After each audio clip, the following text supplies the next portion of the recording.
What if the Hinterkaifeck murders were real? April 1st. On the 1st of April, 1922, the bodies had been there for days before anyone noticed. The footprints in the snow led up to the front door. The footprints in the snow did not lead back down. Inside the bedroom, the family was dead. Andreas Gruber, 63, was on the floor. Caezilia Gruber, 70, was on the floor in the corner. Viktoria, their widowed daughter, was beside them. Subscribe for a new story every night at 8 p.m. Mountain Time. Let's get into tonight's case. All 6 had been killed with a mattock, the farm's own tool, a heavy iron head on a wooden handle, the kind used to break up soil. The mattock was found on the kitchen floor, freshly cleaned, the wooden handle still wet. The murder was the largest mass killing in Bavaria in the decade. The farmhouse was 6 kilometers from the village. The only road passed through forest. A man who did not want to be seen could walk the road and not be seen. The family, Andreas Gruber, had owned the Hinterkaifeck farm since his father died in 1895. He had inherited 98 acres of rough pasture and forest. He had worked the land alone with his wife Caezilia for nearly 40 years. They had 2 daughters. The older one, Viktoria, had married a soldier named Gabriel in 1913. Karl had been killed at the Somme in 1917. Viktoria came home with a 2-year-old daughter she named Caezilia after her mother, and a baby boy, Josef, who had never known his father.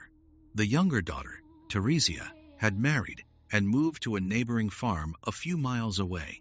On the 31st of March, 1922, Theresia visited the farm, the day before the bodies were found.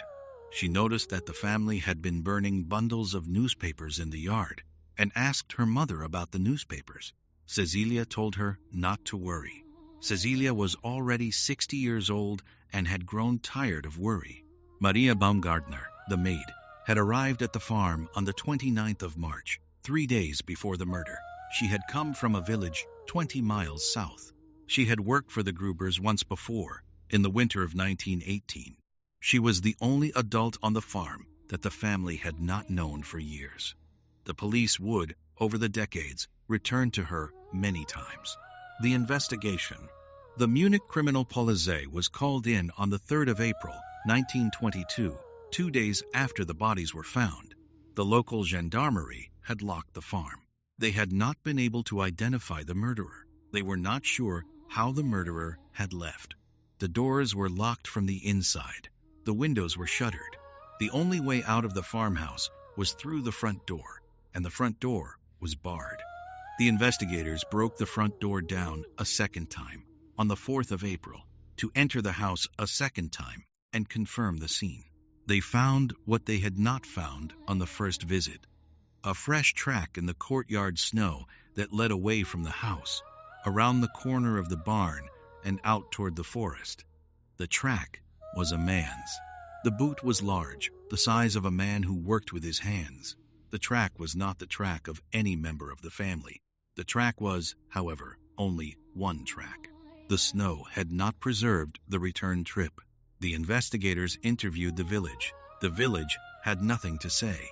The village of Waidhofen was 300 people, mostly farmers. None of them had seen a stranger on the road to Hinterkaifeck on the last day of March. None of them had heard anything unusual. The farm was 6 kilometers from the village. The road to the farm passed through forest for the last 2 kilometers. A man who did not want to be seen could walk the road and not be seen. The mattock was a heavy farm tool. It had a wooden handle, 3 feet long, and a double-sided iron head, one side pointed, one side flat. The flat side was the side used to strike. Every member of the family had been struck multiple times on the back of the head. The blows were all from behind. The blows were all delivered by someone who was standing taller than the victim, by someone who knew which side of the head would kill quickly and which side would not. The mattock was found on the kitchen floor.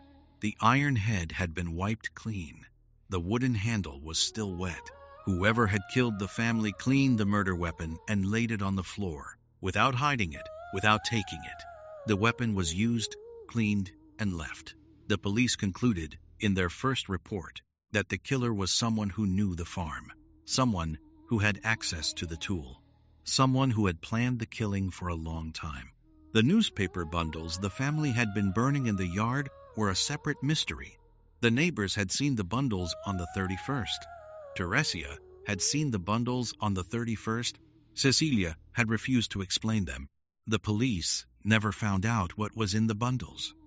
The bundles were burned before the police arrived.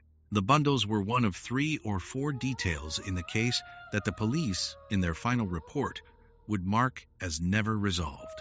The nephew. Michael Ploeckinger was Caezilia's nephew. He was 24 years old in 1922. He had served in the last year of the war. He had come back to Munich with debts and a drinking habit. His father, Lorenz Ploeckinger, had died in 1920, leaving him a small inheritance. The inheritance was not enough to pay his debts.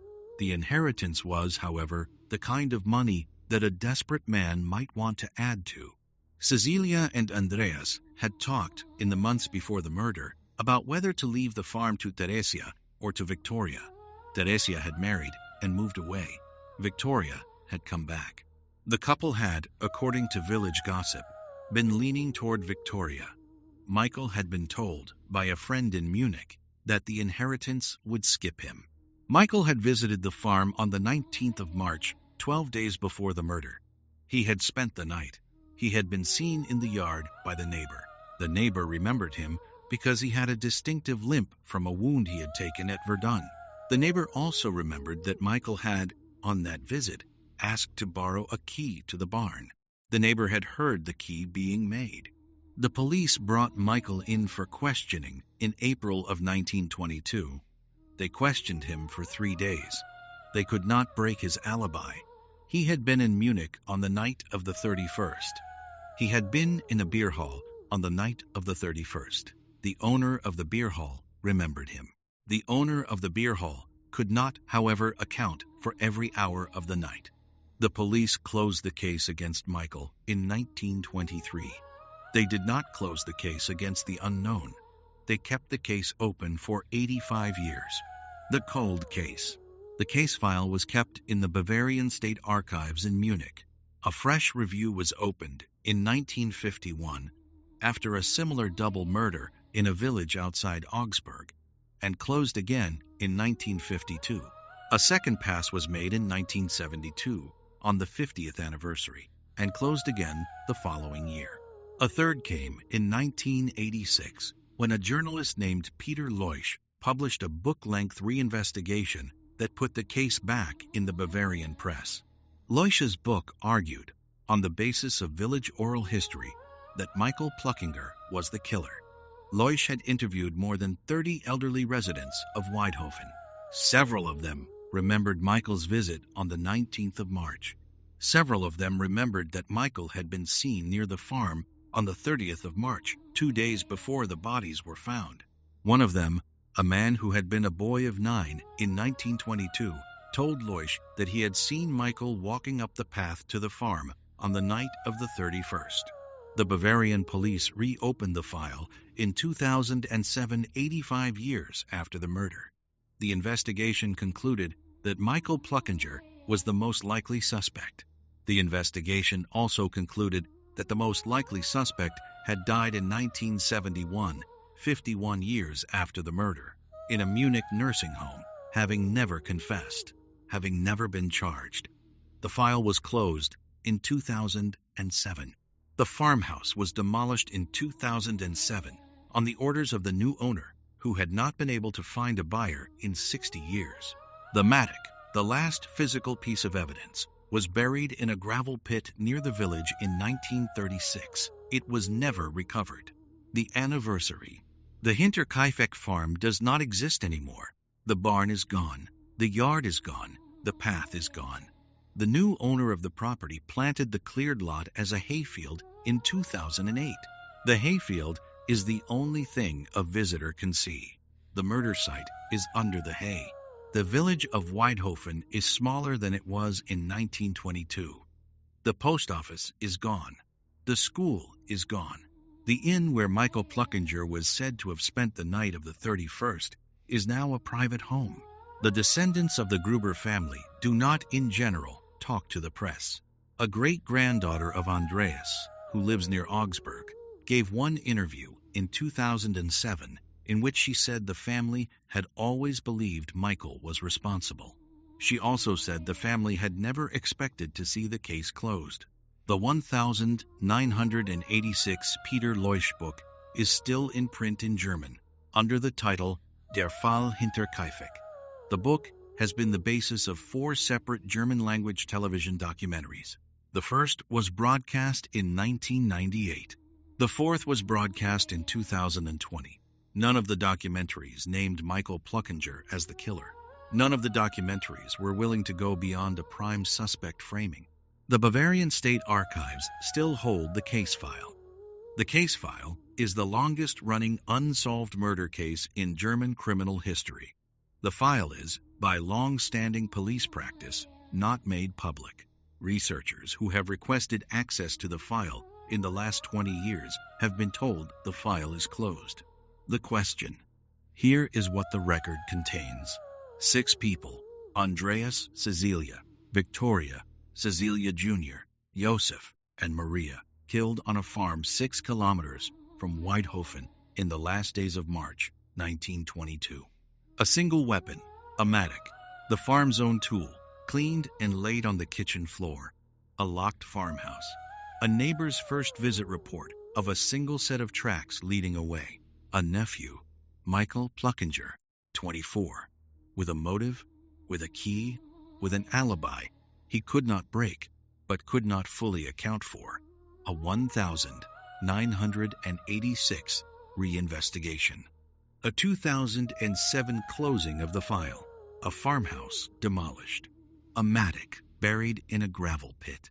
1 book, 1 television documentary series, and a Bavarian State Archives file that is, after 104 years, still open in name and closed in fact. Here is what the record does not contain: a confession, a second murderer, a motive that the Bavarian police were willing to put on paper, a photograph of Michael Ploeckinger in the snow, a piece of the mattock, a piece of any of the bodies. A clear answer to the question of who killed a family of 6 in their own farmhouse and then walked out into the snow and was not seen again. If you got to the end, you are exactly the kind of person this channel is made for. Subscribe for a new story every night at 8 p.m. Never miss a case. What if the Hinterkaifeck murders were real? What if a nephew with a key and a motive and a limp and a beer hall alibi walked the 2-kilometer forest path on the night of the 31st of March, 1922? Opened the door with a key he had asked to have made, killed 6 people with the farm's own mattock, cleaned the mattock, locked the door, walked out into the snow, and was never seen again in a village of 300 people? And what if the case will not be closed? Because the case cannot be closed. Because the mattock is in a gravel pit, and the farmhouse is a hayfield, and the file is in Munich, and the man who had the key died in a nursing home in 1971, having never spoken, and the only record of the night is in the snow that fell the next morning, and the snow melted, and there is no record anymore.